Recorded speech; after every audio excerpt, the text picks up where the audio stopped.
Good evening. Thanks all for coming. This event I feel a particularly heavy responsibility for, because this whole idea of doing the Keep It in Ground campaign was mine. And it grew out of a sense of guilt, really, that just before Christmas I announced that I'd be stepping down as editor, actually this Friday. And I reflected on what regrets I was going to have as an editor, and this sense of about to lose the megaphone that you have as an editor, and this ability to stage debates and influence subjects. And though we have done climate change and the environment in a very meant way for the last 10, 15 years and have fantastic environment reporters and a site that is very well visited and I think respected, I had a sense that journalism generally was failing this subject. And I sat there in my armchair just before Christmas thinking that journalism is very good at reflecting on things that have happened. It's not very good at thinking about things that might happen. And this subject, which, if you believe half the science, is the most pressing and important subject of our lives, is just not being treated that way by the media. It's just not on the front pages in the way that it should be. And so when I came back to work in January, I called together a group of colleagues and we thought, what is it that we could do as journalists to try and elevate this issue and force it onto the agenda in a way that just wasn't happening. And that felt particularly important this year in the run-up to Paris, because the politicians who are meeting in Paris have difficult things to do. And if they are operating in a vacuum in which no one's talking about things, I think that makes their job very hard to do. So we settled on this idea of the Keep It in the Ground campaign. So we focused on divestment. That was after a series of internal discussions, which not everybody agreed, but that was where we ended up. And because we're The Guardian and we try and do things transparently, we've been very open about how we've arrived at our decisions. And there's a wonderful series of podcasts, which we've done 9 so far. And those early discussions are in episode 1 or 2. So that was where we ended up. And I have to say that I went into it thinking that this was something of a moral issue. It was one of the great moral issues of our time. And the more we've done it, the more interesting I found that this is really pragmatic issue, and that this is not an issue of left versus right. This is an issue which is concerning the governor of the Bank of England, for instance, that people at the heart of the financial community are ahead of us, if you like, in terms of thinking about that. So the panel we've assembled tonight represent a broad spectrum of people who are generating electricity, who are working out the economics of it all, who are handling people's funds and thinking about the way the market in energy is going. And I've spoken to them all around the back, and I know that they're going to be all come at this from fascinatingly different perspectives. So what we're going to do is, I think we will have a batting order that just goes, is that clockwise or anti-clockwise? Clockwise, from where we're sitting. And I'm just going to ask them all to kick off with something like 3 to 5 minutes. Usually people are quite good about this, but if they waffle, I'll be rude on your behalf. Just so that you understand where they're coming from. And we'll then have a discussion here for a bit. But I'd really like to, one of the wonders of this subject and of the Guardian membership scheme in general is the incredibly knowledgeable people who come to events like this. So I want to open it up as soon as possible. So if you can have your thoughts and your questions, we'll open it up to a broader discussion. So we're going to start with Steve Howard. He's the Chief Sustainability Officer for IKEA, or IKEA. He's happy with IKEA. Last year, it supplied more than half of its energy consumption in the UK from its own renewable sources. It says here that you're going to install 10,000 solar panels on its doors this year, and is aiming for energy independence by 2020. That's what he does professionally, but he's had a broader history in this movement and the subject for some time. So, Steve, why don't you kick us off? Thanks, Alan. I mean, first of all, I'm probably everybody who said this. I think it's really important what you've done in the last few months. So, better a late adopter than to not adopt at all. In that, so I think, and the Guardian's voice on this has helped really put a sharp focus on the debate, I think. So, and that's why I'm happy to be here for the conversation tonight. I'll just talk briefly about how we see it from an IKEA perspective, and then I'd like to touch on a couple of points around divestment. It's interesting, when you're a home furnishing business, you're sort of connected to everything.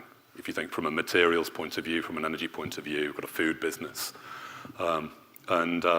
When we said we want to have a positive impact on the world, we launched a strategy about 3-4 years ago saying we want to have a positive impact on the world, we want to be people and planet positive, and then you take that through everything.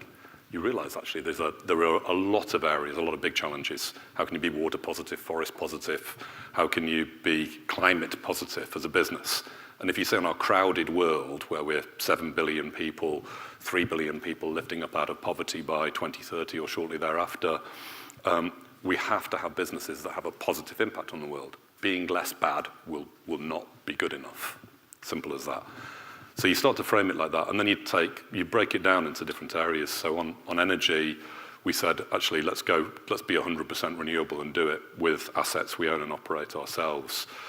So we've deployed €1.5 billion so far into the space, which is, I know you've got 500 billion, you've got bigger numbers than us in legal in general, but it was a lot for a home furnishing company. So we've got 23 wind farms in 9 countries. You've got the UK numbers, but for IKEA globally, we've got 23 wind farms, large wind farms, where our latest one comes online tomorrow, actually. And we're increasingly going in energy independent with renewable energy in different parts of the world now.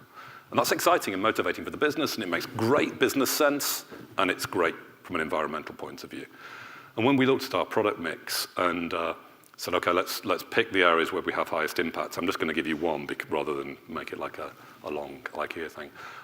We sell a lot of lighting in IKEA, and there's 2 million customers a day coming through an IKEA store somewhere, and 1.5 billion visitors online, actually 2 billion now visitors online.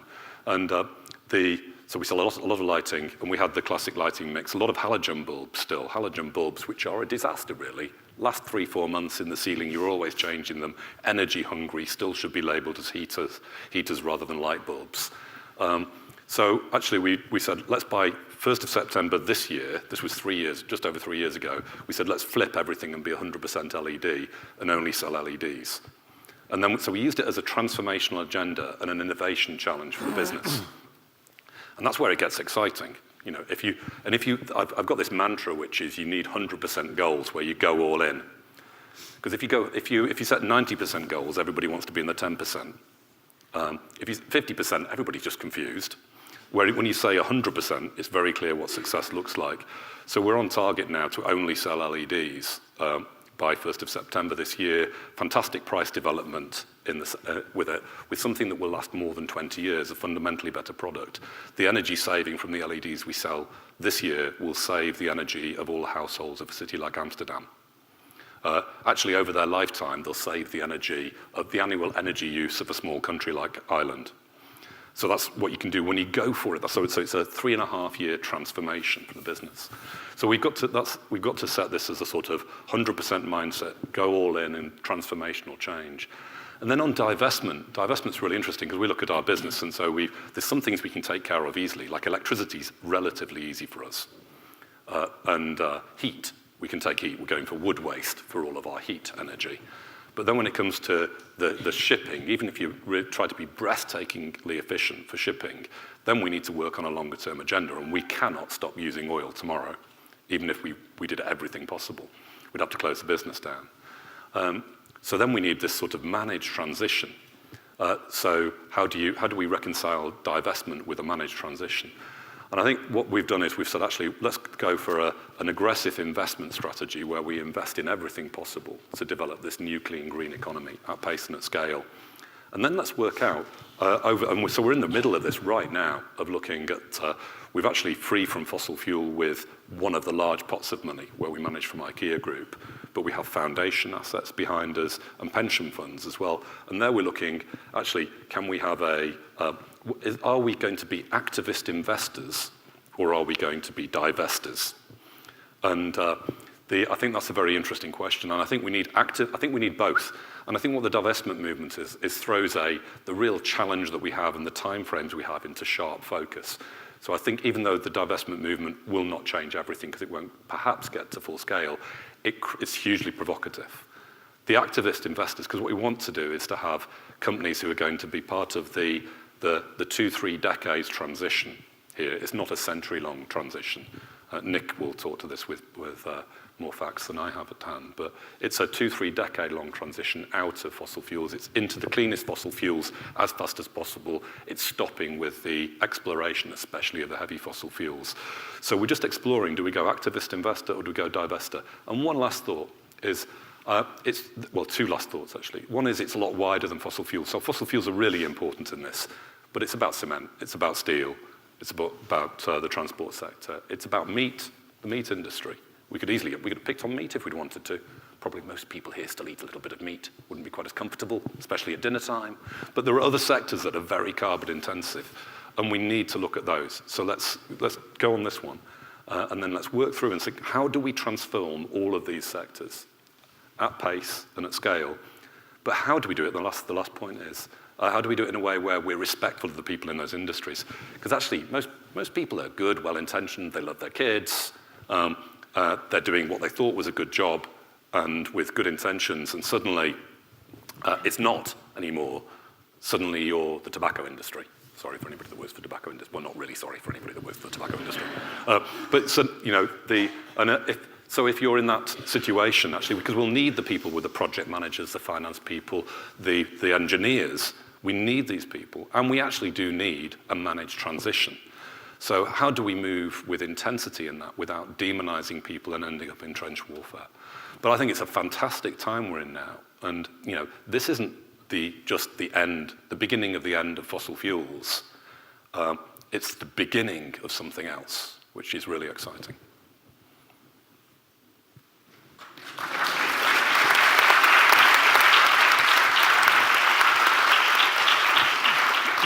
Thanks very much, Steve. We'll return to some of those points in the discussion afterwards. I'm really interested in this activist investor thing and what the evidence is. Maybe we'll get to that as we talk about the evidence that has a better effect than divesting. David's up next. David Blood, who used to be a CEO of Goldman Sachs Asset Management, and then joined up with Vice President Al Gore to set up their own company, the Generation Investment Management, otherwise known as Blood and Gore. That's their joke, not our joke, which is an investment fund focused on long-term sustainability. David. Thank you, Alan. We actually banned the blood and gore joke after 10 years. We realized that... I'm new to this. You're new to it. I'm allowed that. We had a colleague also by the name of Slaughter, and we were going to change it to Blood. Anyway, I'll just stop there. Well, on divestment, I think there are 3 points that I'd like to make. The first is how should we think of it as individuals? And there we have the greatest freedom to make whatever decision we choose to make. I and actually Vice President Gore have chosen to sign the divestment pledge. We think that that's the right moral decision. We haven't owned for many, many years hydrocarbon-based assets. And it's something that we as individuals can do. And it's an important step, and I'll tell you why in a second. But that's a decision that all folks can make if they choose to. Now, the second is, well, what happens for those who are fiduciaries and who are representing other people's money, in effect, whether it be pension funds, whether it be endowments, whether it be just investment funds themselves. And there you need to move away from just what is the moral case, which I think is still extraordinarily compelling, into, well, what is, in addition to that, what is the business case for divesting, or what's the business case for owning fossil fuel assets? And there it's important to think of that conversation or think of that context with sort of a opportunity lens as well as a risk lens. And risk is a critical word here as one thinks about the business case for divesting. I guess in summary, the business case for divesting fossil fuel assets is extremely robust. In particular, it's almost I can't actually think of a case to invest in coal and tar sands as at a minimum. And you'll see that AXA Insurance made the decision just at the weekend to divest of coal and tar sands. But beyond that, other hydrocarbon-based assets, the business case is very, very strong and will get stronger. And the business case is based upon three important points. The first is possible regulation, a price on carbon. Already we have a significant percentage of the world's carbon emitters either at a price on carbon or heading towards a price of carbon. Now, it would be much better if we had a global agreement, if we had a global price on carbon, but we are moving towards that in a piecemeal way, and that is accelerating. And China, being the most recent example, will very clearly add significant heft to the carbon markets and the regulatory regime. And of course, I'm sure we'll talk about Paris here at the end of the year. The second is the alternatives to hydrocarbons are becoming extremely interesting and very cost competitive. The cost of solar is becoming very competitive around the world, and in particular in places where it is sunny. And it turns out that that represents a lot of places in the world. And that is very different than it was even 2 or 3 years ago. It is fundamentally different, in fact. So the opportunity to displace hydrocarbons is there, and that is becoming a bigger deal. So again, business case strong. And then third, actually, is the reason why we're excited about movements like the 360.org or what The Guardian is doing, is that it helps to put social license to operate in question. And we all, as consumers, whether it be retail or otherwise, need to pay attention to what people are thinking and saying. And what we do know with social media, and many people know much more about that than I am sure in this room, is that things can change very quickly. And so and we've already seen, I was remarking to Alan earlier, just the difference in how people are thinking about divestment or thinking about investing in the transition to low carbon economy today versus even January is night and day. It has changed very significantly, and part of that, of course, is how you are responding, how The Guardian is responding, et cetera. So the business case for divestment is robust. The moral case, of course, is extremely robust. Now, the one thing I want to talk about to conclude is a whole question around engagement or to divest. You think about engagement for two reasons. The first is if you think you can get more information. Now, as an investor, you need this information, and you should always, if you are going to hold hydrocarbon-based assets for whatever reason, you need to understand what the companies are thinking about in terms of a shadow price on carbon and what their journey is towards a decarbonized economy. But you also engage because you think you can change organizations. And there, you need to think very carefully about the probability of change. And that, I would say, it's not clear. There are some organizations that are hydrocarbon-based businesses who are in the process of transitioning and can be great leaders, and supporting that transition may be a worthwhile strategy. But if the organization is engaging with you to put you off, or engaging with you with no intention of changing, then it's not clear to me that engagement is a fruitful strategy. So I think it's much mixed, and I think on balance, I would say engagement may be a fool's errand in many instances.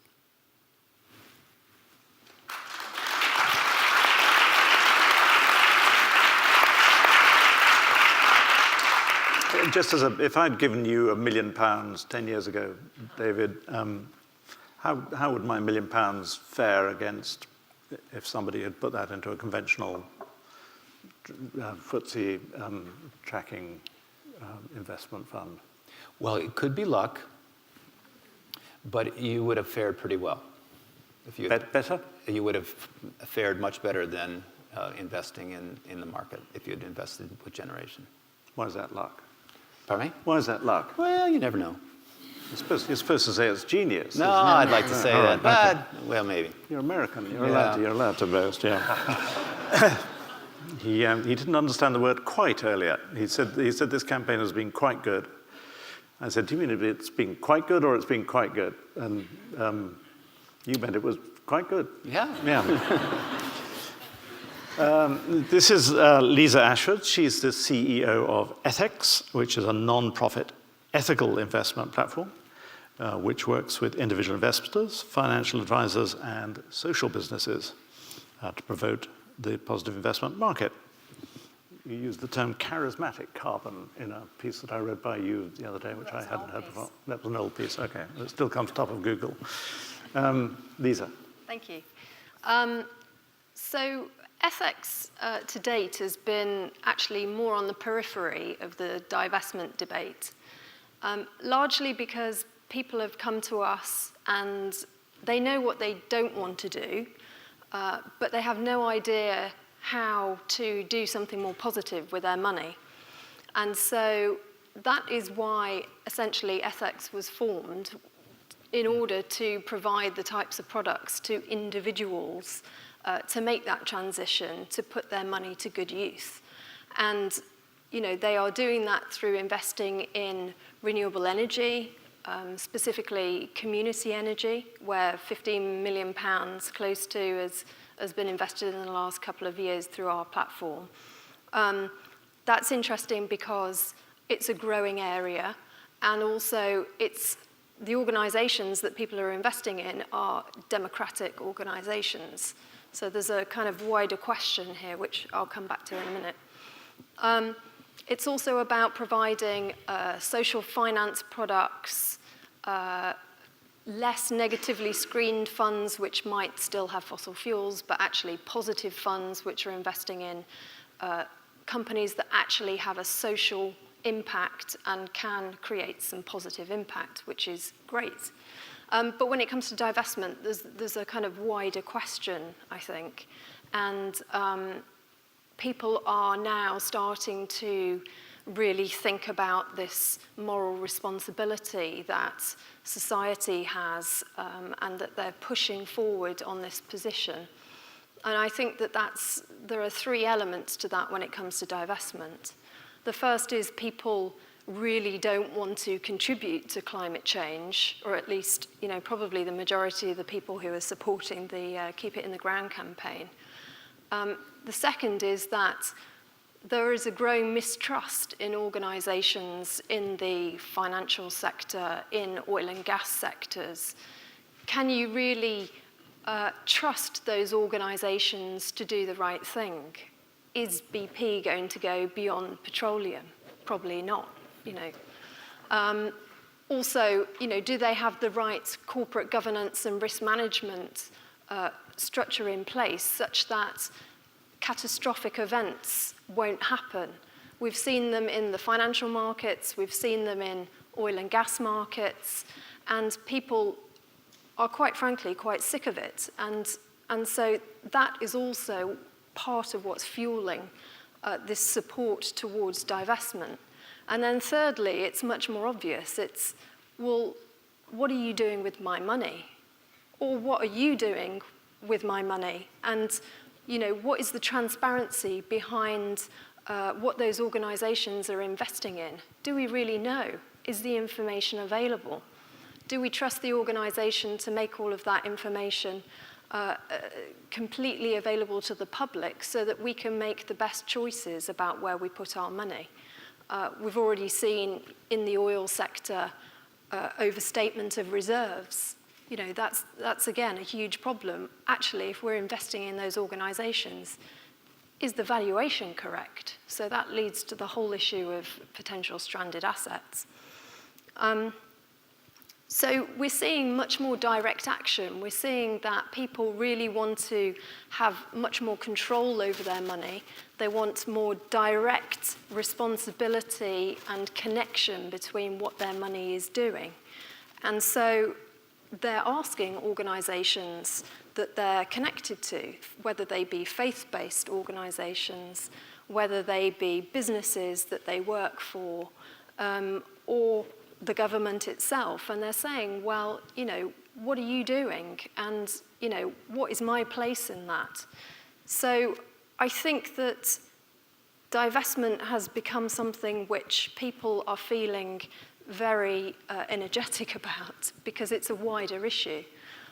It's about the financial sector as a whole and investment as a whole. And Christina Figueres, I think, said earlier in the week that policy is necessary, it's important, but businesses are the engines to change. And if that is actually the case, then everybody sitting here is actually the small cogs and the nuts and the bolts within that engine that help make the wheels go round and who can actually help make something happen and make this divestment campaign a really positive thing. And so that's why FX is supporting this divestment campaign, because essentially our slogan is make money do good. Well, in order to make more money do good, we've got to do less bad.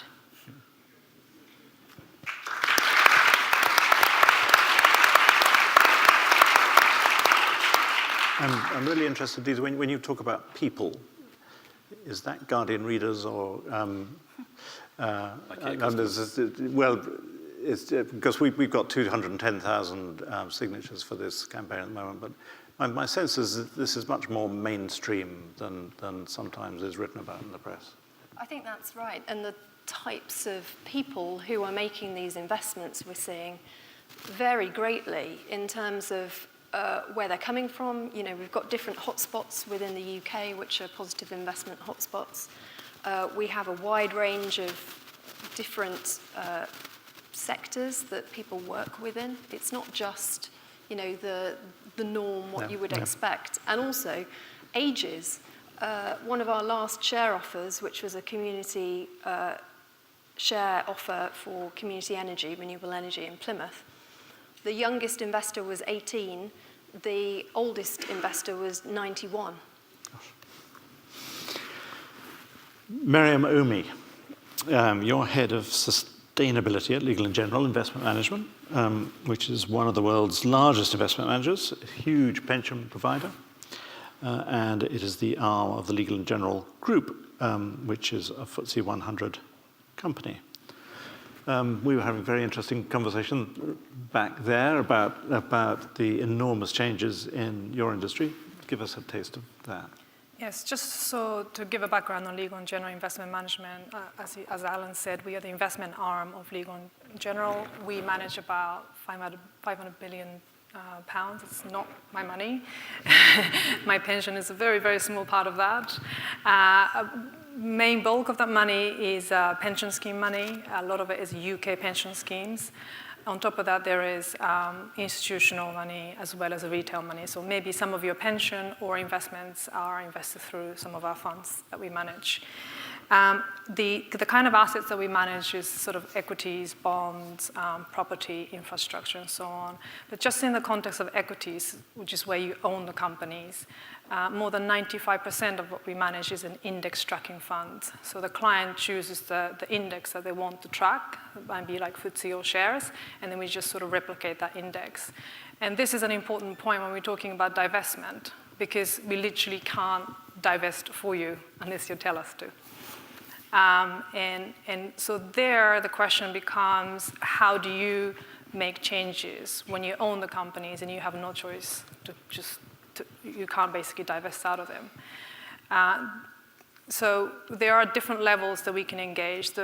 Perhaps one of the most important ones that we do engage with policymakers, which is very important. And you do want the investment community saying to the governments and the policymakers, we want climate deals.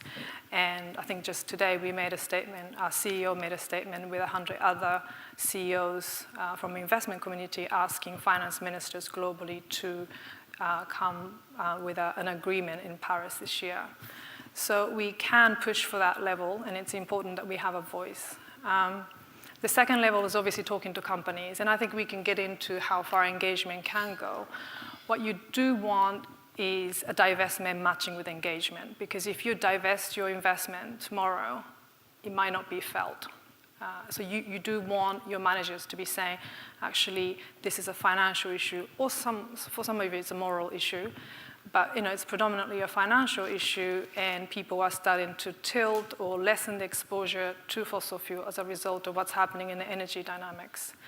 So we are sort of sending those messages through and questioning some of the business model for some of the companies.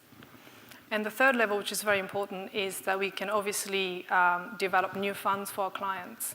And that's where I would like a lot of you to start engaging the kind of funds that you've chosen for your pension schemes. And I'm not here to endorse our funds, but we have developed a fund recently that would tilt your exposure to lessen the exposure to fossil fuel. So we can develop in that space, but we need the client demand. And the bit that I really want to talk about more is the opportunity set. Yes, you can divest, you can sort of reduce the exposure, but what are you going to do with the money? And I think as we talked about, there is a massive paradigm shift, if you like, that's happening in the energy space. And we want to be part of that transition into low carbon economy, and you can actually make investment returns in that transition. And that bit of the conversation, unfortunately, from where I'm sitting, is slightly missing. And I think as a provider of financial solutions, we probably should talk about that a lot more, but we would like to hear from you about what world we're trying to create and how we can make investments to make that happen.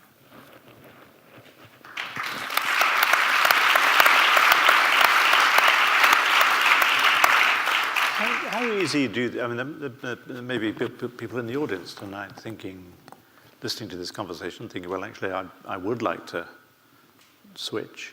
How easy is it to switch if somebody gets in touch with you?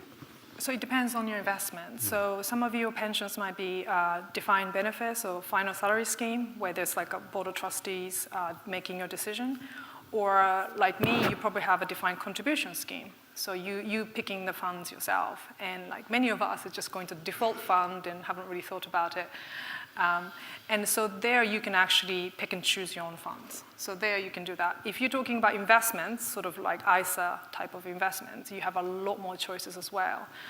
I think you do need to ask your independent financial advisors about it as well. And really asking, even if there isn't a perfect solution at the end, does change the conversation a lot. Because we constantly hear, well, nobody's asking. Yeah. We may be able to offer some advice during the course of this evening on that very subject.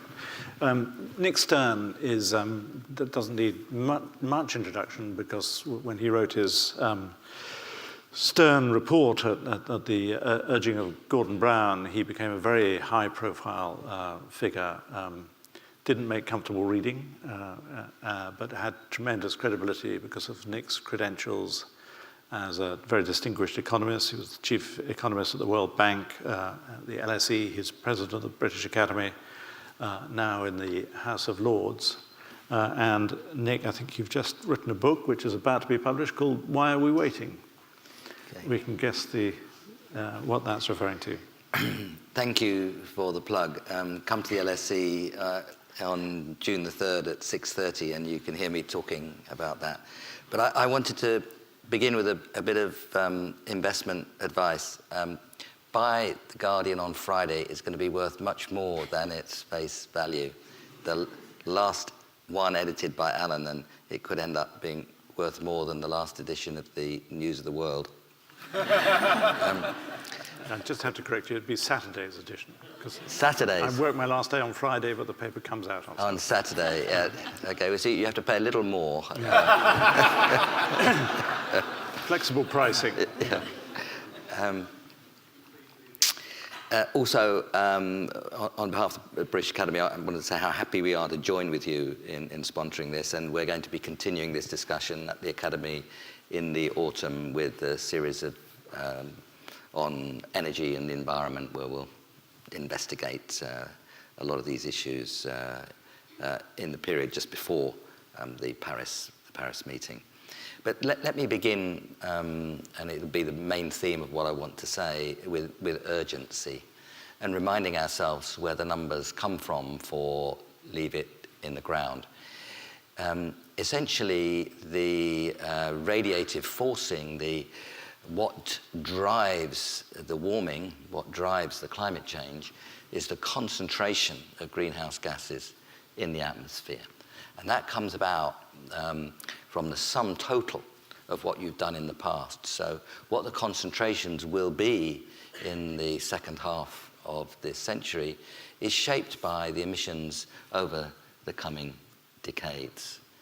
And if we want to keep those concentrations at levels which give us a reasonable chance of holding to 2 degrees, we can't really emit more over these coming decades than about 1,000 gigatons of CO2 equivalent. I'm only going to talk in round numbers here. We are emitting about 50 a year, so that would just be 20 years at the rate we're emitting. You've got to feel the sense of urgency and where these numbers come from. If you look at the CO2 content that would come from burning the proven reserves, it would be about 3 times that. And that's the basic arithmetic that drives the keeping it in the ground. At one level, it's not at all political. It becomes political pretty quickly, but at the level I've described it, it's not political. It's the laws of physics and the laws of arithmetic. And those who object to what I've just said should explain which of the laws of physics and which of the laws of arithmetic they have an issue with. So it's very important, because that calculation shows where the numbers come from, and it also embodies the sense of urgency. It's just 20 years at the rate we're currently emitting. It shows how fast we have to bring down emissions. Now, the next thing I wanted to say is that is not properly understood, and that's why, a key reason why the Guardian campaign is so important, to get people to understand that basic thing. Now, some people refuse to understand it. Some of them in oil companies, like Shell, for example, refuse to understand it because they don't want to. And they say, nah, we're not going to hold to 2 degrees, so why make your investment policy on the assumption that we would? But the comeback on that is either we're serious or not. You can't believe that we're serious about 2 degrees and think that you can take out more than a third and burn more than a third of the proven reserves. So it's very important that people understand where the calculation comes from and the urgency that it implies, and further, that is not currently recognized.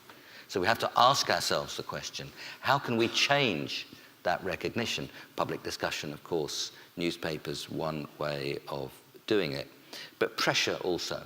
And that's where the divestment story comes in. What's the best way to exert that pressure? I rather agree with David about engagement. You probably just get patronized and brushed off. But the way in which you do the divestment can be designed to have a big effect or a small effect. It can be designed to have an effect across all areas of activity. And as many of the people have just spoken, and Steve said it at the beginning, it's all areas of activity we have to think about. So the form of divestment that I think of as being particularly persuasive, I mean, any form of divestment is good, but the form of divestment that is particularly persuasive is the strategy followed by AP4, big Swedish pension fund, and Amundi, and they were big French fund, and they were prime movers in the September meeting last year around the UN summit, where the decarbonising the portfolio story was really, I think, first came very strongly to global attention. And what AP4 does, there's a wonderful guy, Matt Anderson, who drives it, but what AP4 does is say, look, we're a very big pension company, and we hold all sorts of industries, and we hold a number of firms in those industries. I mean, call it an airline. We could look at the airline shares that we hold, and we can tell which airlines are taking this issue more seriously in terms of the kind of planes they fly, how they fly them, how they're working on biofuels, how seriously they take efficiency. You can do the same for motor cars. You could do the same for furniture companies. And you say, which are the most responsible companies? You can ask about responsibility in a number of respects, but we're talking about carbon now. So which is the most responsible and which is the most irresponsible? And you sell the ones which are the most irresponsible, and you say why. And actually, for the reasons discussed here, you also end up making more money because irresponsibility is usually associated with a bad deal. They're irresponsible on one dimension, they're probably irresponsible on other dimensions, and that's not a good place to be financially for the reasons David described. So this is a way of organizing your investments that put pressure right across different industries on how to behave. Now, if you're looking at the hydrocarbon industries, then clearly the biggest villain of the piece is coal. And any view like that across hydrocarbons would get you out of coal instantly. And that's what AXA did. That's what the Church of England has done, and so on. So I think that form of divestment to give strong incentive structures, industry by industry, can have a very powerful effect. And I think we should argue, discuss which forms of divestment have the strongest incentive structures to push for the decarbonisation of the economy, because that's the question, and that's what we're trying to push for. Now, the last thing I wanted to say was to emphasise the dangers of delay in another way. I'd emphasise the dangers of delay because of the ratchet effect of the flows of emissions building up into the stocks and eating very quickly into the remainder that we've got if we're to hold to 2 degrees. That's the ratchet effect, flows to stocks of emissions. But there's another one that's terribly important, and that's lock-in. And we will build the infrastructure of the world for the second half of the century in the next 20 or 30 years. By 2050, the population in cities of the world will go up from 3.5 billion to something like 6.5 billion. It will go from roughly 50% of 7 billion people now to roughly 70% of a bit over 9 billion people in the middle of the century. That demography, that urbanization, is pretty well in the system. That happens only once in human experience. You go from 50 to 70%. You only increase like that in your cities once. We can do it well. And of course, in that time, big investment in energy systems, as most of the growth is outside the rich countries. So how we build the energy systems and how we build our cities in the next 20 or 30 years will determine whether or not we get anywhere near 2 degrees. And that's the lock-in of the structures that we build. And the argument about lock-in is always there, but it's there intensely now because of the numbers that I described and the fundamental structural change in the world economy. This next 20 or 30 years is fundamental. In some sense, it's a joy to be alive because that's the time we shape it. These are the big decisions. But it's a bit daunting because the consequences of getting it wrong are deep, deep and very difficult to get out of. And that is something which I don't think is sufficiently understood. I think to keep it in the ground through the ratchet effects and the flows into the stocks and exhausting the headroom, that's beginning to be understood because of what you're doing and what others are doing. But the other one, which is the dangers of the lock-in into our cities and energy systems, and of course the dangers of continued destruction of our forests, this next 20 or 30 years is absolutely crucial. Now, the joy is that we've still got to build most of that, so you can make the choices. We've got technical progress faster than the world has ever seen, quite extraordinary. Digital, materials, bio, all going on at the same time. So that's a tremendous opportunity. Interest rates on the floor because of our incompetence in managing the financial system. I mean, it's the right thing, it's the right place for them to be now. But we shouldn't have got here, but we should have been investing in low carbon economy over the last few years. But this is an enormous opportunity, but you can see the windows closing on us. The windows closing on us from the point of view of running out of headroom on the emission side, and the windows closing on us because we will build those cities one way or the other. We will build those energy systems one way or the other. We will be deciding on our forests one way or the other. If we do it badly, extricating ourselves is going to be so difficult. So that sense of urgency, those two senses of urgency, headroom, ratchet effect, lock-in of the infrastructure, those two senses of urgency are absolutely fundamental. And of course, meanwhile, as we burn the carbon, we're poisoning ourselves now as well as destroying the livelihoods of our children. 30,000, 29,000, 30,000 people killed every year in the UK as a result of air pollution, and that mostly comes from burning hydrocarbons. 30,000. Supreme Court accepted that about a month ago. 1,700 killed on the roads, 1,700, well over 15 times killed by air pollution. You know, it is a different order of magnitude here. So I think one thing that should be adding real power to our elbow is getting people to understand how the burning of hydrocarbons kills people directly on a massive scale. More than 1 million a year in India, much more than 1 million, well, more than 1 million a year in China, probably much more than 1 million a year in India. The scale of that destruction of lives directly from burning the stuff, you know, putting climate change to one side just for the moment, as you shouldn't, but that is, I think, again, something where we ought to be making that a very big part of our argument.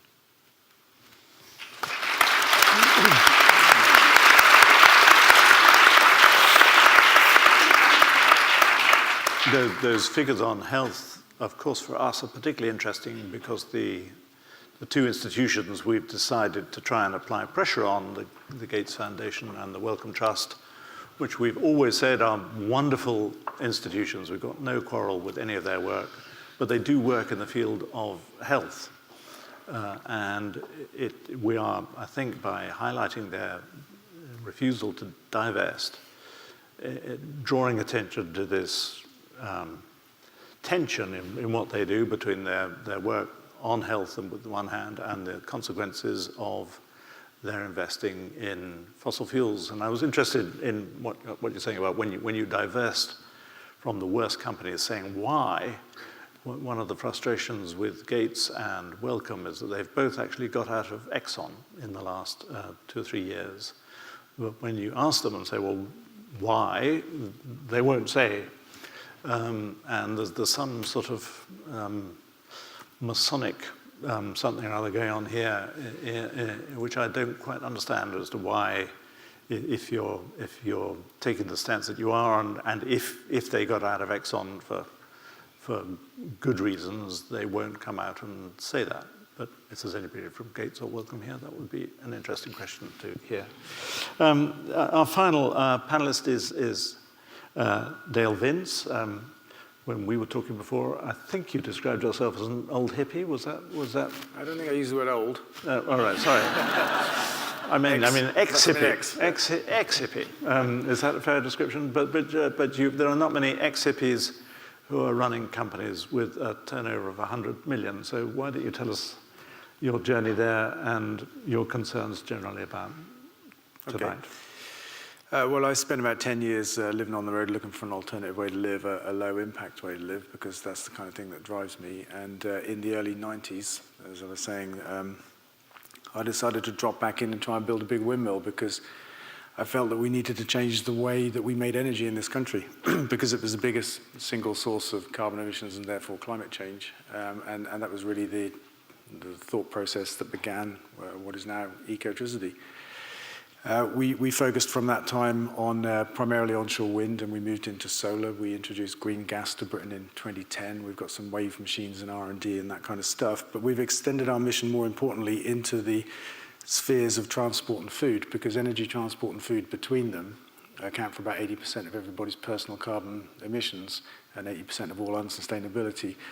And they're driven by the things we choose to spend our money on. And I think that's a really important message, because it means that the power is actually much more in our hands, it comes from our pockets, than it is in the hands of governments or big businesses. And so our focus as a company is to provide the technology, the services and the products to help people make better choices in the sectors of energy, transport and food.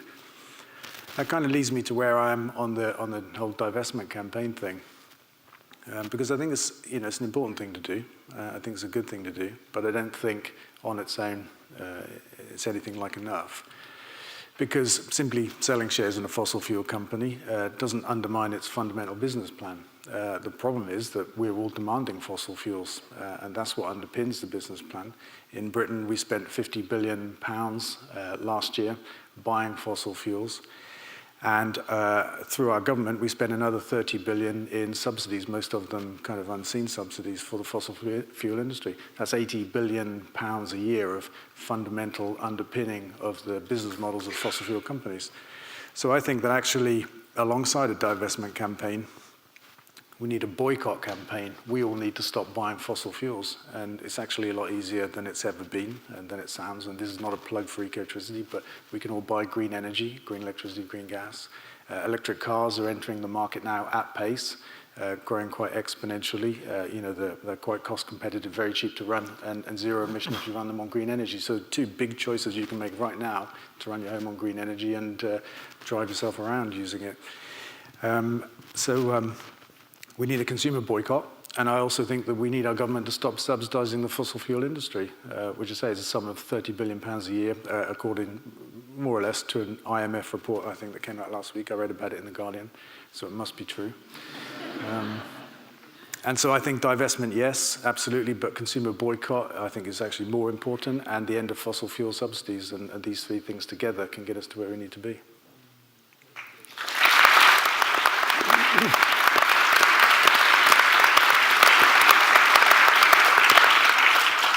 Now that was so interesting, I let them all, well, not all of them, I let some of them overrun a little because I thought it was so interesting to have those sort of opening perceptions, which means we've got about half an hour left. So I'm very keen to come to the audience, so please have your questions. We'll have roving microphones, and the usual rules apply, which is keep it brief, don't make great statements or speeches, say who you are, and who your questions are addressed to. I've just got one thing that puzzles me about this, and it's just interesting listening to the sort of people who are involved in the financial community, and it's about the way that the markets operate, because we're taught that markets are tremendously sophisticated things, and the people who place money on our behalves are some of the smartest people. We know that. But given your three figures, Nick, and actually we had Ben van Beurden from Shell in this week to do a podcast, and I put those three figures to him, and he didn't quarrel with them. He said that I accept those three figures, the 2 degrees he accepts. He says that he accepts the amount that is in the ground versus the amount that is safely burnable, although he says he has more faith in carbon capture and storage, and says there's a difference between coal and gas and oil. But essentially, we're talking about an asset bubble here, if this is right, and that these are stranded assets. When I talked to Al Gore, he used the phrase that these were subprime assets. So given that all that we've learned in the last 10 years about the dangers of asset bubbles, and that I think you said that the reserves on the books of these companies doesn't reflect their real value, why are the markets not moving faster? Who can answer that question? Well, the good Ben of Shell gave the answer, which is essentially they do not believe that the world will be wise enough to follow policies that can hold to 2 degrees. And they're asking us to bet against the world holding to 2 degrees. Now, if you bet that way, that raises a lot of very big dangers which will hit assets of other kinds. But essentially, the hydrocarbon companies are telling us that we won't do what we've set out to do, and that it's a safe bet to bet that we won't.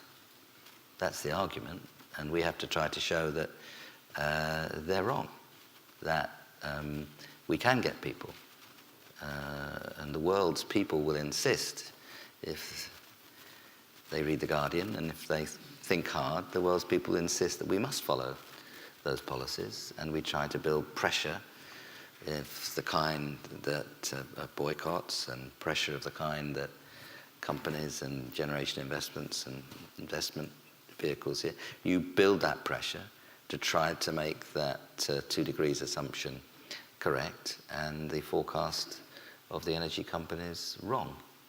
But I think you're saying, David, that these companies, which are some of the biggest companies in the world, are simply not assessing the risks properly. They're not pricing in the risks. Well, interestingly, a lot of the major energy producers have a price of carbon. And they now disclose what that price is, and I think the highest one is maybe Exxon at $60 a ton, which is not enough, but it exists. To me, there's good news and different news. When a CEO of a major hydrocarbons producer says, as Nick was describing, well, in effect, we don't think that we as people will, either with social pressure or regulatory pressure, change. That's an interesting statement in and of itself. It's also misleading, incidentally, because in fact, if we do have 3 or 4 degrees C rises, we may not have hydrocarbon stranded assets, but we'll have city stranded assets and real estate and agriculture. So we're going to have stranded assets one way, shape, or form. But what is most interesting to me is that they are completely missing what's happening in their industry, which is the alternatives to hydrocarbon-based energy is becoming extremely competitive.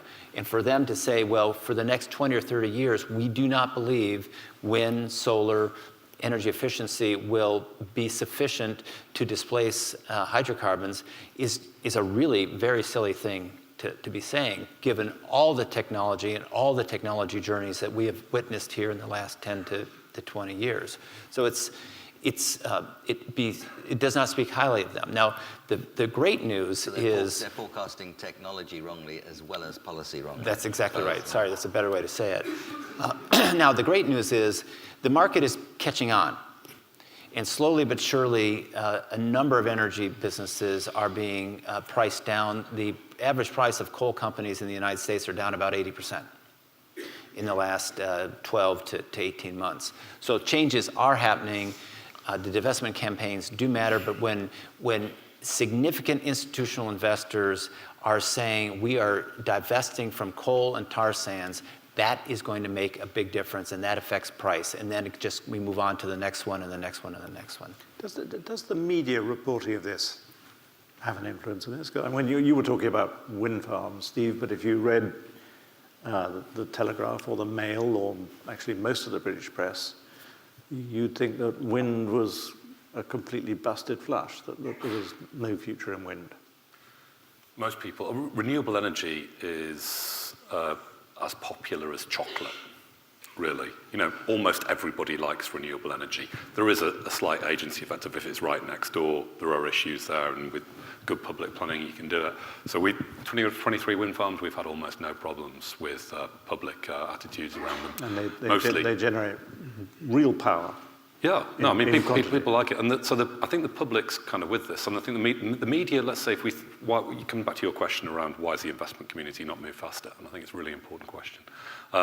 So we've had media underreporting, and also, let's say, the media showing two sides of the debate in a way that has just been completely maddening. Obviously, some media is different than others, but really, really maddening.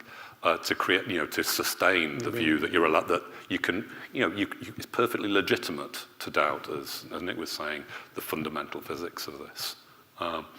And so that has been one problem. And I think then you think there's actually been a cosy group working together where you've had and there's lots of good people in it, but governments talking to energy companies and saying, what does the future look like? And the energy companies say, this is what the future looks like, and then can you set the policies according to that? And then the governments have set the policies like that. And then maybe they've asked the International Energy Agency to come up with a forecast based on the policies they've set that reconfirms what the industry said in the first place. Now, that's moved. That's started to move, but that's where we were until kind of the G8 that Tony Blair had when they asked for a different forecast based on a 2-degree scenario.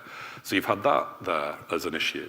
And I think we can say, hopefully, I think we're at a genuine point of inflection where we're going to get serious about decarbonisation now. And the things that have happened, like the People's Climate March in New York was astounding because it was regular folk from across North America showing up to show they had a stake in the future on this issue. And I think through Paris this year, through social media, through marches that happen, it's not just what you do with your investment that counts, which it absolutely does, but for people to show up, get your friends and family out. We'll mobilize people. I marched against the advice of our risk officer. I took my CEO out, Peter, and I were out in the streets, and then I tweeted a photograph from the middle of the march with Peter's face in it, and I thought, that's probably not going to go down well with our chief risk officer. But but you're there you're there as regular citizens. So that was a point of inflection. The politics now, Paris will be a point of inflection on this. It may not get us everywhere we want to, but it will create a point of inflection. The divestment movement is absolutely a point of inflection on this. But also, as David said, technology. So, this isn't a plug, but it's just a statement. We've started selling solar, retail solar, and because customers like it, and I'd say by 2030, every roof can be a power station. Fantastic. It's incredible. And this will be a solar century, if you look at this. So there's a mantra that's been the latest mantra, I would say, which is like agreed between the heads of the fossil fuel companies, which is that, we may see renewables as the largest energy source by the end of the century. And then governments will look at that thinking, these are energy guys, they must know something we don't, and listen to that. It's completely wrong. We're going to see a dramatic expansion of renewable energy. It's really exciting. That just leads me, just before we throw it over to Meryam, which is about, I've seen enough and read enough in the last 5 months to want to get my modest pension, such it is, out of fossil fuels. And when the Guardian Media Group sat down to think about this in a very practical way, it took them about 2 months to decide to divest. Are most people, when they're thinking about their pensions, are they thinking long-term or are they thinking short-term? The people are handling the money. In theory, it should be very long-term, but I think in practice, very short-term. Even if you had convictions for some of the long-term growth potentials, it doesn't mean you have the appetite to go through a lot of the volatility in between. And so where I'm sitting, our clients asking us about what's going to happen in 20 years' time? No. Nobody's asking. I wouldn't say nobody, of course not. There are some who are. But that level of conversation, certainly where I'm sitting, isn't there as much as I think there should be. However, perhaps that conversation should happen between the asset owners, the ones who own the pensions or investments, and the advisors. Probably that's where it should sit. Right. Because they come to us once they've made a decision. But again, the way that the sort of final salary scheme pensions has been managed, and still is being managed, is very different to you choosing your own pension. Because you can literally afford to sit on your conviction and sit through a lot of the volatility potentially in between. Whereas if you manage assets on behalf of somebody else, it's a sort of Asian problem, you just naturally become short-term because you have to answer for the ups and downs every quarter or every year. So, that's probably what's driving it more short-term than it needs to be. Let's have some questions. Can we have the lights up and see, has anybody actually got a microphone in their hands? No. If you can, is there just one microphone in the house or are there? Two. There's one there. So let's give the microphone to somebody and you give the microphone to someone else and then it's We've got 20 minutes, so the quicker you can ask the question, the more crisply, just say who you are, who you want to address, and try and make the questions as tight as possible. I will do that. Meg Brown from Impacts Asset Management. My question, Alan, was actually for you. Oh. I think what you've been doing to work on the media group assets is fantastic. To divest and then positively invest in a positive solution. Are you going to give the same opportunity to your staff in their pension scheme? That is a very good question, and I'm going to dodge it because, well, only because, actually, where is Emma Howard? Emma, can you rush a microphone back to Emma? Because Emma, who has been working on this campaign, and she has actively considered this question. And while Emma's got the microphone, I'm going to ask her something else. But Emma, can you just answer that question about the pension fund? Yeah, sure. Wasn't expecting that. Yeah, so a group of us at The Guardian, a group of employees, have been looking at our own pension fund, which is actually with Legal & General. And it, it depends on what sort of pension scheme you have. There are lots of different types of I've been sort of learning very quickly over the last few months. But the first stage for us is to, we have trustees at The Guardian who look after our pension fund on our behalf. So we are in the process of making the case for them that we would like an option in our pension for those of us who would like to divest from fossil fuels. So it's not so much the case of us trying to divest the entire pension from fossil fuels, because it may not be reasonable for me to expect one of my colleagues to move their own money just because I tell them to. So there are a bunch of us who would like an option, and hopefully Legal & General will be able to provide us with one after we have spoken to our trustees. You can go for a drink afterwards with Meryam, and you can I'd sort this love out. While we... super quick point on super that, quick point. which is, I think we should make it that the option should be, the first option, the default option should be the carbon-free approach, and then you should have to opt into the heavy carbon burn the planet approach.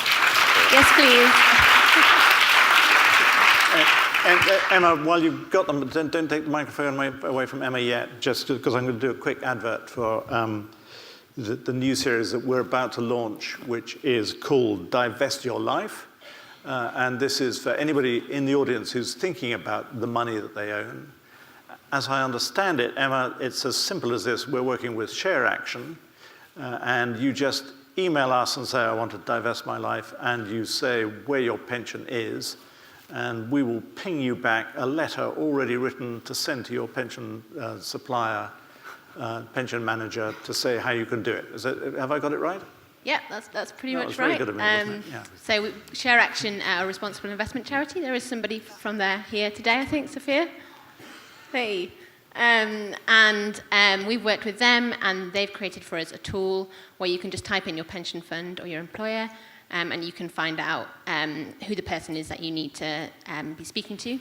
And then we've drafted a letter so that you can directly email them, and then if you like, you can send us back their response, and we can help you decipher it. Emma, nobody can see you because you're in the Sorry. dark. Why don't you just walk down the aisle? That's Emma. I prefer being in the dark. So if you want to change your life as a result of this evening, grab Emma and... so I'll be outside. She'll be outside, at the end. and she can tell you how to change your life. Right, there's a question, there's a microphone at the back, I think. Yes. Yes, my name is Seb Bilo. I work for another investment manager, Web, which has fossil fuel-free funds. The question I wanted to ask is, there is an argument that the real problem is the additional capital expenditure that the oil and gas companies spend every year finding yet new sources of oil and gas that we can't burn, $700 billion annually. And there's an argument that actually if we could just get them just to stop that, that would be a big part of the solution. Because they could then return it as dividends to their investors rather than spending it on capital expenditure. Given the urgency that Nick and others have laid very clear before us this evening, is the only legitimate engagement strategy to get oil and gas companies to stop spending this money on capex and to return it as dividends? Question to the panel. I saw David nodding as though he agreed with you. Well, it's an important point in addition to their business models generally, I think somewhat very clearly at risk, they're deploying even more capital to continue with the business model. So one engagement would be to get that disclosed. Another engagement would be to get that stopped. And a third engagement would be to get them to migrate and change. I think getting them, though, to even stop the continued investment in hydrocarbons is a very difficult process. As long as the board and the business believes that either alternatives are not going to be interesting or that we're not going to make public policy change, I think that they're going to continue to make those investments. And it's terribly poorly spent money. Terribly poorly spent money. No, I'm relying on the people with microphones just to find interesting-looking people and give them a number. Interesting-looking person one, yeah? Yes, hi. I'm Garrett Haynes with Osmosis Investment Management here in London. A lot of investment managers here tonight. This is yes, great. we are. Very interested. And we have actually a venture with Legal & General in one of our firms, or one of our funds, and several of the firms that Nick talks about we do work with. So I am on the side of trying to address the issues. But given the fact that if we were to combine all of the listed oil companies in the world into one entity, and not just the oil companies, but the fossil fuel businesses, they would represent roughly 70 or roughly 25% of all of the fossil fuel. So if we put all of those businesses out of business, we still don't really address the major issue.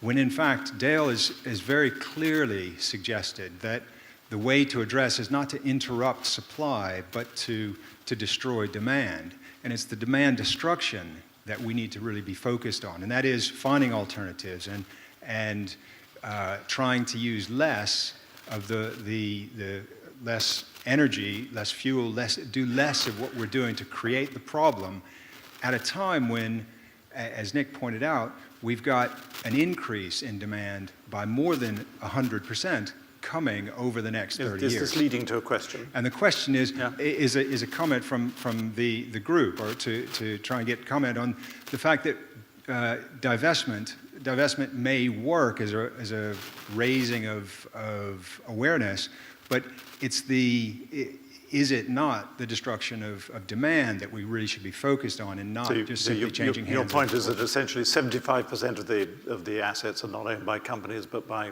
No, 75% of the are not listed, that we have no impact on. And because governments own a lot of this Government owns most of 75% of all fossil fuels. So the question is really, you've got... I mean, I guess Nick has been heavily involved in the policy end of things and trying to put a price on carbon, and that's been the focus of a lot of the sort of UN action. And you're saying, actually, it's the consumers that bear the ultimate responsibility. Do you have a perspective on this, Lisa? I think it comes largely down to information that's available and trying to empower people to make better choices. And there is a distinct lack of information when it comes to a lot of the activities of the fossil fuel companies, and there are big risks out there that we're not really taking into consideration when we're making decisions. And there are very important organizations like Carbon Tracker who are now starting to provide that level of information so that it can actually play a part in helping to enable people to make a change. Undermining the demand for the product by taxing properly, or putting it another way around, stop subsidizing. I mean, the IMF calculation of the subsidies is about $5.3 trillion per annum.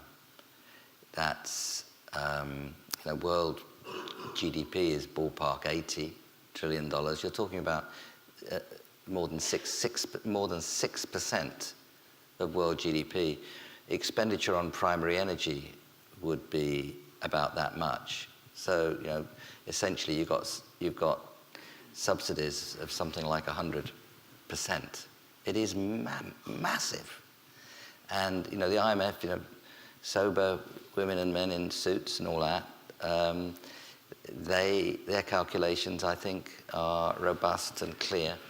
Something and like $10 million a minute. Yeah, right? It is just immense.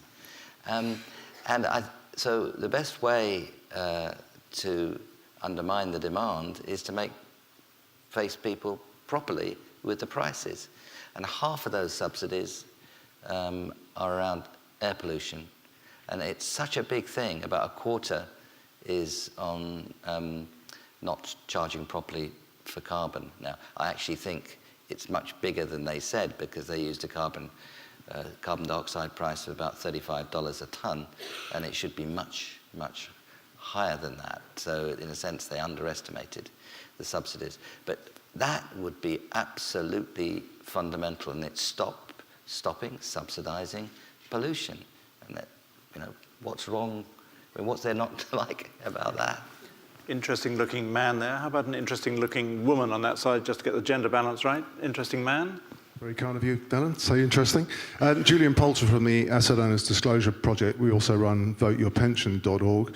I've got a question for Nick and David on incentives, but also I just wanted to put engagement into context, because in my view, there's never really been any serious engagement.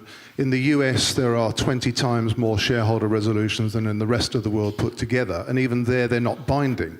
And you used the word Masonic to talk about the inquiry you made of Wellcome and Gates in divesting Exxon. And really, there's a piece of financial education missing here amongst the masses, because people really need to understand the real murky world of engagement and proxy voting to understand why we arrive tomorrow at the Chevron AGM, the world's first ever dividend return resolution for high carbon, and yet funds are refusing to disclose to their own members why they're not going to vote for it. And so, you have to understand the incentives that are in place for people to vote the way that they do, and to go along with the companies. And inevitably, they think there's going to be a return sacrifice involved if they go down and vote against people like Chevron. So I guess my question to Nick and David is what sort of incentives are we going to put in place to essentially start the wind down of these companies? Does anybody want to tackle that? I think carbon price is really clear as something that can be done, and that moves everybody, it moves the entire sector. And that we had a sort of an early false dawn of the carbon price, and we need another serious one on that.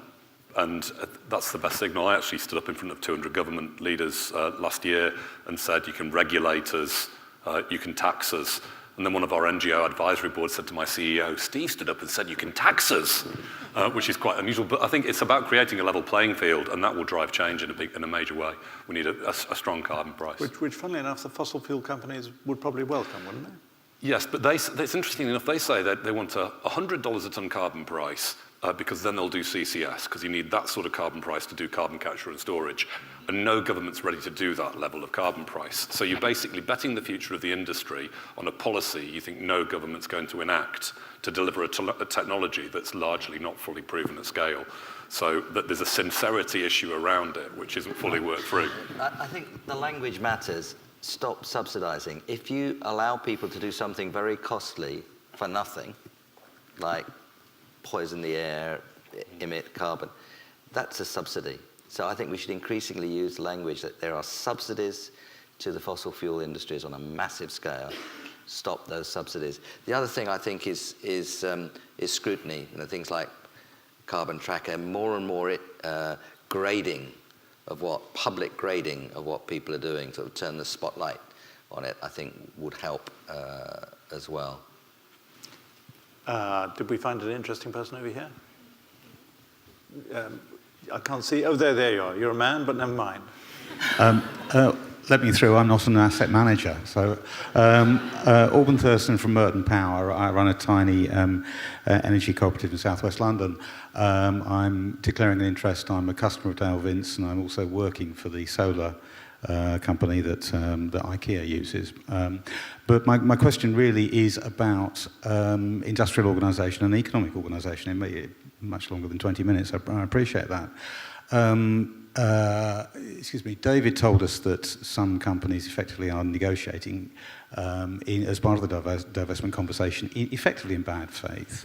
The gentleman over there was talking about some of the extremely strange Masonic stroke Sicilian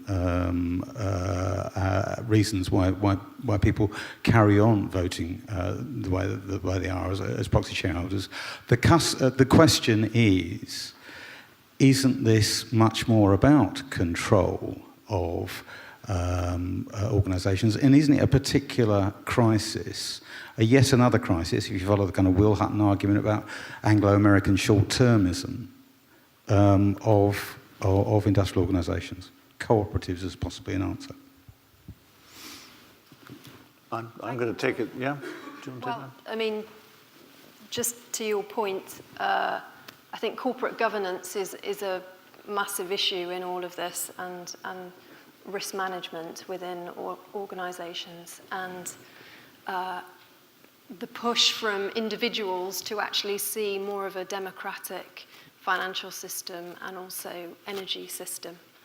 And cooperatives may or may not be a small part of that, but there are a growing number of community energy firms which are producing electricity from PVs, hydro, anaerobic digestion, and the next step is for them to supply communities directly. So it could change the infrastructure of the energy industry in the UK with a little bit of help. When the price system doesn't work very well, as it doesn't in some of these cases, then regulation can be quite powerful. Leaded, unleaded petrol, coal's being regulated out of the US, so sometimes you have to go that route. Interesting person in red. Hi, thank you. I'm not in the investment industry either. I'm Nadine from Cranford University, and I actually have a question as an individual, as a reader, as a member of The Guardian. So in my life, and I'm sure many of the people here already, we are already bought into the idea of decarbonising. So in my life, in my ISA, in my pension, in the products I choose, I'm already in that process.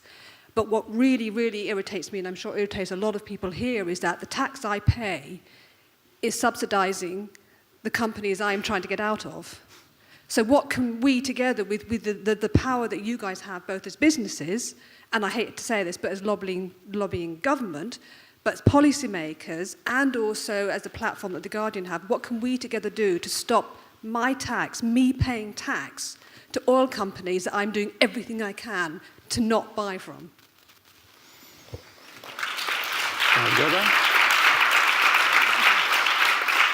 Meryam's going to try and answer I'm not going to try to solve your problem right there and then. I mean, we can keep writing for it, but I think the bit that maybe combines with a lot of things that have been said in your question is that we need to communicate to developing countries that there is a better energy system that they can build. They don't have to follow our mistakes. And that, I think that's the bit that's important. When we talk into extractive industries, they don't really care about the demand changes in the UK or Europe. It's going to go down anyway because of efficiency measures. They're really talking about China and India.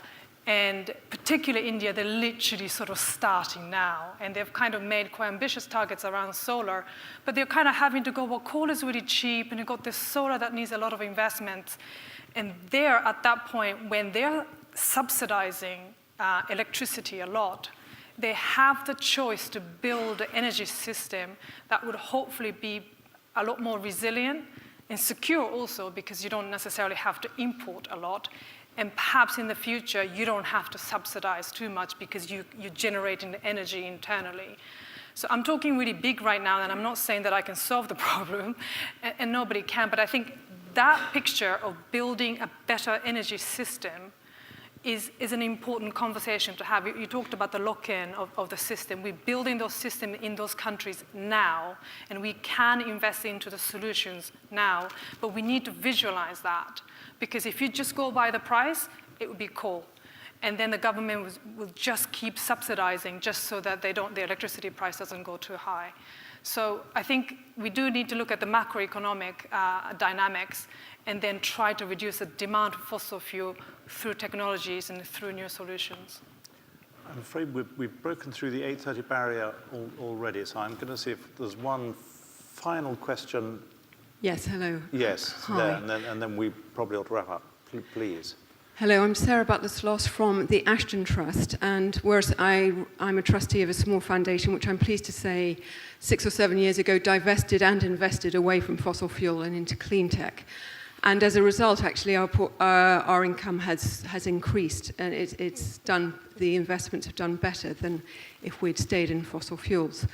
But my question really is to Alan, which is, you very much have a divestment campaign. It's fantastic, and I love your campaign in The Guardian.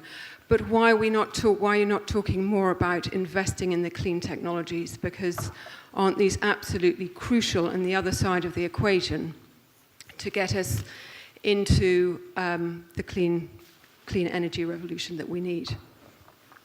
Thank you for the question. It probably gives me the chance to wrap up as well.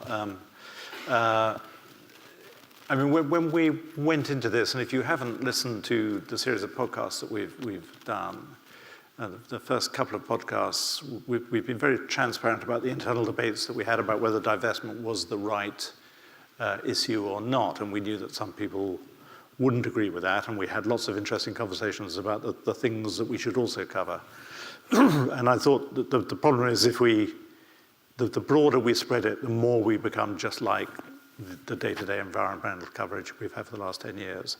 And so I wanted for this period of 5 months just to be very, very ruthless about the focus and just do divestment and not be distracted. It was something that Bill McKibben from 350.org, when I met him last November, said that actually The Guardian had been slow to recognize that although the scientists and environmentalists had done a brilliant job, the debate had moved away from that, and it was now about the economics, and it was about the politics. And so that's what we've done. We've been very narrow on divestment. And the intention was always that I would move on and that would be a 5-month period of campaigning. Kath Feiner, who takes over as the editor on Sunday, I spoke to her and said, look, my assumption is that I don't want to bind you to have to do anything after I've gone. And she was very, very clear that this was a campaign that she wanted to continue. So we will be continuing this for the rest of the year, maybe beyond that, certainly up to Paris. And it's not for me to teach her how to suck eggs. She's going to be a brilliant editor.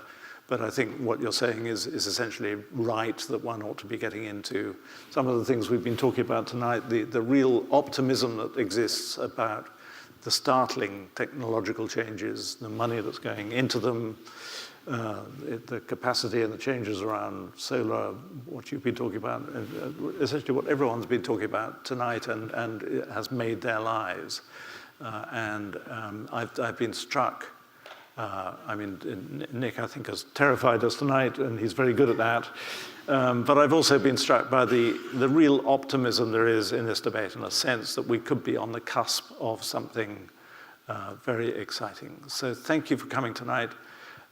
It's been a fantastic panel. It's the most important subject that we could be discussing, and it's been a really good debate. Thank you.